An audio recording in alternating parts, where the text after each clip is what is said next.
I hate Mondays. Welcome to 5 Points of Articulation. Today we're taking a look at the Marvel Legends Ka-Zar and the Zabu Build-A-Figure. Am I jumping the gun a bit, going straight to the Build-A-Figure and bypassing the rest of the wave? Probably. But let's be honest, do you actually want to sit through individual videos on Icarus and Red Widow just to get to Zabu? Probably not. Wolfsbane, maybe. Starting with the packaging, and Ka-Zar comes in what I guess is the final wave of Marvel Legends in this style of box. Beginning with the Black Cart wave, and they're going to be in boxes like this. Once again, and just like with Cable, I'm kind of baffled that they didn't use the X-Men logo. On the side, we get a sliver of Ka-Zar artwork, and then on the back, we get the whole shebang. Looking closely, you can see he's running away from a T-Rex. Take a good long look at that forearm wrap, by the way. It's going to be important in presentation. In a lost world of prehistoric dinosaurs, Ka-Zar performs heroics as Lord of the Jungle alongside the saber-toothed Zabu. We've already looked at Cable, but other figures in the wave include Superior Iron Man, the Black Winter, Wolfsbane, Red Widow, and Icarus. This is one of the best styles of action figure boxes on the market, and I'm very sad to see it go. That said, as long as it has a window, I'm willing to try something new.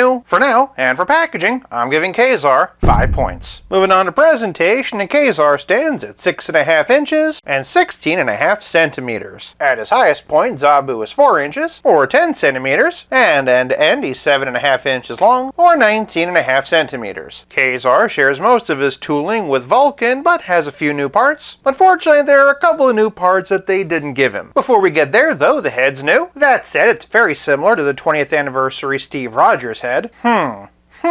Not only is this a strong, powerful sculpt, but that face printing is on point. His eyes in particular are very piercing, and while it's a bit on the messy side, there is some paint in the hair to bring that detail out. Additionally, the upper part of the torso is new, complete with nipples. It would have been very easy for them just to paint them on like Shang-Chi, so I'm happy that they actually sprung for some new tooling. Unless, of course, there's another figure that used this tooling first that I'm not thinking of. He's also been given a shaggy loincloth, some nice extra paint to bring the details out, and for anybody wondering, yes, he does have shorts underneath. Additionally, they've given him some wonderful new sculpted boots. Just like the loincloth, the fur has some nice sculpting and painting, and there's some great leather-like texture in the boot itself. That said, there is one part of the Vulcan sculpt that they unfortunately did not update. The glove lines. I did say we'd be coming back to this. If Hasbro had only given him those forearm wraps, it wouldn't have been a problem. Heck, even if they just painted them brown and didn't add any other detail. It could be argued that thigh cuts do the same thing, and that not only do we tolerate them, but a lot of us prefer them. But in defense of thigh cuts, at least they're functional. This, unfortunately, is not. Of course, the real star of the show is Zabu. Zabu is a 100% new sculpt and is one of my favorite Build-A-Figures in a very long time. Obviously, the articulation is a conversation for posability, but I really do like how the joints are integrated. The fur texture throughout the body is wonderful, especially parts like this where it's just sort of hanging. I love the folds and wrinkles in the face, and the eyes are particularly intense. Saying ah, and there's some nice paint detailing in the mouth. On that note, while there is paint to detail, I do think that a wash would really bring all that fur texturing out. Really great natural musculature, and just look at these murder mittens. I'm not entirely sure what function these holes in the back of the legs serve. On that note, there aren't any peg holes in the feet. Still, these two were a match made in heaven. Long story short, and with the exception of the forearms, Ka-Zar is near perfect. Zabu, however, is an absolute home run. For presentation, I'm giving Ka-Zar 4 points. Zabu, however, gets 5 points. Moving on to posability, and with so many familiar pieces, Ka-Zar's articulation is going to be pretty familiar too. From the top, and his head's in a ball joint and a disc swivel. That long hair does keep him from looking up, but he can really bury the chin. No tilt as such, but he can get all the way around. Moving down, he can raise his arm impressively high. He also gets forward and back with the butterfly joint, and has no trouble spinning. Traveling down the arm, and Ka-Zar has bicep swivel, pinless double jointed elbows with a very deep bend, and wrists that can swivel and hinge up and down. Shifting to the torso, and Ka-Zar has an ab crunch and a waist swivel. He can arch back this far, which is very impressive, and thanks to that ab crunch can hunch forward this far. No tilt, of course, but Ka-Zar can twist. Below the loincloth, and Ka-Zar has ball jointed hips. He can kick about 90 degrees, and has a pretty decent split. Moving down the leg, and he has thigh cut, pinless double jointed knee, also with a nice deep bend, boot cut rotation, and ankles that can hinge and pivot. That said, the most exciting exciting articulation comes from Zabu. Stem to stern, and Zabu's head is on a dumbbell joint. This allows him to look up and down, and also side to side. He also gets that cute animal head tilt. The jaws have been hinged and can open fairly wide. Additionally, the scruff can hinge either up or down. It can even twist. The limbs are all on ball joints, and the cavities are nice and deep. As a result, you not only get rotation, but they also spread a good amount. The front legs have single-jointed swivel elbows. The hind legs have single-jointed swivel knees, but they also have an additional single-jointed swivel. As for the paws, each and every one of them can hinge and swivel. Shifting to his torso, and Zabu has a ball joint in the middle that allows him to hinge up and down. He also gets a crazy amount of tilt and twist. Lastly, Zabu has a swivel hinge in the tail. Overall, the articulation on the Vulcan body is solid, and the engineering on this Smilodon definitely makes me smile. For posability, I'm giving Ka-Zar and Zabu 5 points. Moving on to playability, and Ka-Zar is surprisingly well packed with accessories. He comes preloaded with these savage gestury hands, but also has a pair of fists and a pair of accessory holding hands. Not sure why the accessory holding hands are designed for holding guns. That said, Ka-Zar does come with this very cool spear. It's a matte finish with some nice wood grain on the handle, as well as a stone point with some rope. Ka-Zar can hold that like so. He also comes with this knife. I do kind of get a kick out of the fact that the spear is stone, but the knife is a Crocodile Dundee 5000. Still, there is a pretty cool loop on the back of his loincloth so he can store it. Additionally, he came with Zabu's right front leg. But playability is more than just accessories and Smilodons. It's also about how well your figures play with others. Starting with the only other figure in the wave I've looked at so far, and here we have Cable. But for a few other X-Men characters, and here's the 97 Wolverine, 97 Cyclops also suffering from Vulcan forearms, 97 Magneto suffering from being too short, and Retrocard Rogue suffering for not being a Savage Land version. That said, for just a few different lines, and from smallest to biggest, here we have Mayfex Spider-Man, the Power Rangers Lightning Collection SPD Green Ranger, G.I. Joe Classified Storm Shadow, DC Universe Classics Detective Batman, the Playmates Ninja Turtles vs. Street Fighter Ryu, Hollywood Elite John Cena by Mattel, Master vs. He-Man by Mattel in matching furry loincloths, and the Page Punchers fighting the frozen Batman. Of course, since the Savage Land is full of dinosaurs, here we have the Hammond Collection Jurassic Park T-Rex by Mattel, but for something a bit more manageable, and here's Colossus as a Triceratops. For a relative scale comparison, here's Ka-Zar and Zabu with Pizza Spidey and the Spectacular Spider-Man, and as always, here they are with Stealth Iron Man. Hey, do you think thigh cuts are ugly? I mean,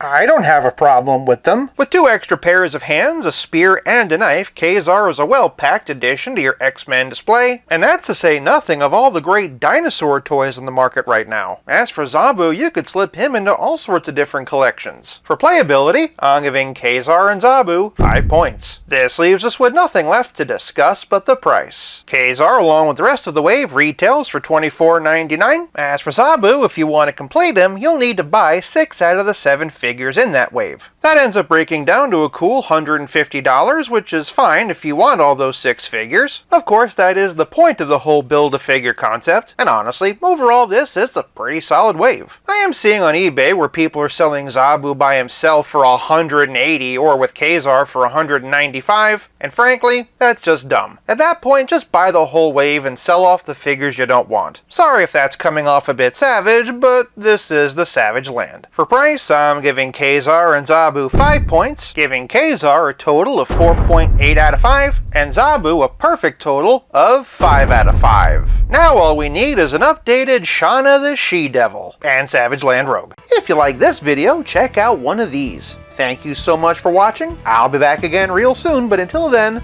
play nice and have fun.